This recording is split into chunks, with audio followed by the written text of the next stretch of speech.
Hello and welcome back to the channel. Right, today, well, after Friday's horrible B24, I have got for you the Flak Panzer Gepard. And to make this even better, it's remote control.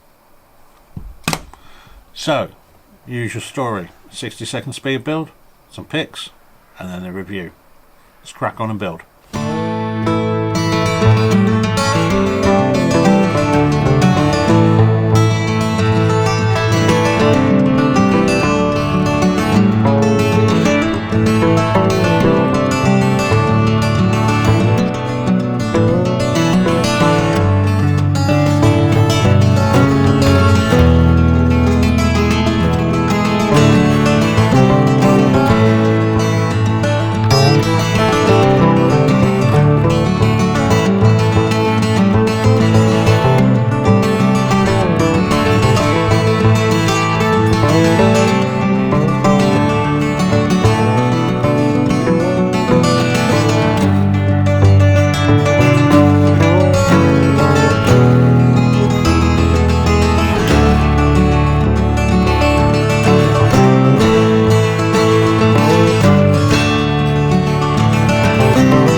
Welcome back. Right, instructions. Generally pretty good. Now this is a complicated build because there's so many gears in here. It's not for the faint-hearted. I wouldn't suggest giving this to a beginner by any stretch of the imagination. It's above average. I mean, it's certainly a thick old manual. There's over 200 phases on here. And yeah, it will get you through. What's quite nice is that in where you've got your usual isometric view coming down, where you sometimes have to build behind other bits, it will on occasions, not always, but on occasions, show you the alternate view about where something is supposed to go in, which is very, very helpful, and I do wish more manufacturers would do that. But overall, they're pretty good, but you do have to engage your brain to build this. Now, everything fitted together nicely. There was nothing missing. There was no discoloration. There was two bits that were warped. One made no difference whatsoever. It still fitted well enough into the position it needed to go into, and that was fine. I'm not going to call that one out. The other one was this particular piece, which fits in the sort of 4 cross things. One of them it fits fine, but the other one is it's just off somewhere in there, and you just couldn't get it in there. Fortunately, I did have a spare lying around in one of my collections, which is all well and good, and so just bear that in mind. The other thing I have not an issue with as such, but what is on the guns. Now if you see here, you get a few of these. You can load them in there. Now the guns actually come pre-built, and basically once you've built this part of the turret, the gun, for the guns, the gun mechanism, this sort of area here, just pokes on the end, nice and simple. And obviously it's spring loaded, so you just get the whole, get your finger out of the way in time, pop that in there, aim at the USS Fletcher, and then promptly lose it. Obviously it works for both. However, on this particular gun, the end inside is actually crushed a little bit, which, as I say, these came pre-built, so this was nothing to do with me on this occasion. But I think I can jank it. I just haven't had time yet. And speaking of not having had time, this radar dome, I believe, should be spinning around.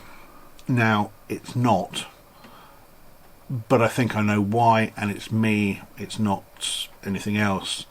I don't even think it was in the instructions. I think it was me just, oh yeah, I know what to do on that bit, and just doing it. And then so everything is there, it's just not quite connected up, so it needs to be just moved ever so slightly.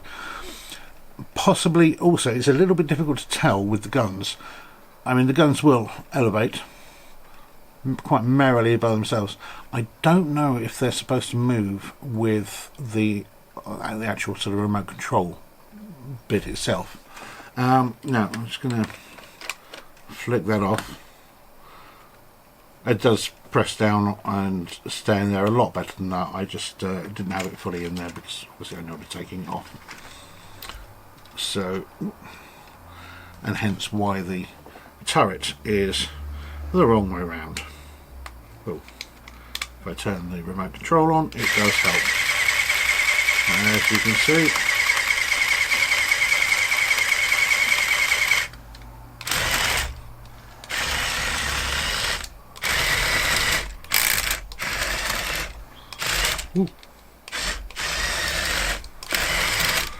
moves around really quite nicely. Now with the accompanying short that I'll do with this particular video, I'm going to take it over a few bits of different terrain and see what it will do and see what it won't. So that should hopefully be a fun little video to do. But overall, I think this thing is pretty good actually. Certainly as far as the representation of the original thing is concerned, I think it's very, very close to it. Which is really nice to see. It's quite weighty, as you would expect. I'm just going to turn it off. So it has one battery and three motors inside it. So yes, it is. It has got a bit of weight to it. And those doors just, they should go down on that. On those studs there, just to hold it on. Didn't run too much on it. Yeah, I think this is pretty good. This is really quite close to the actual thing itself. I applaud Kazi for doing something a little different than your usual sort of tanks and, you know, your Leopards, your Tigers, your Abrahams and all the rest of this sort of stuff.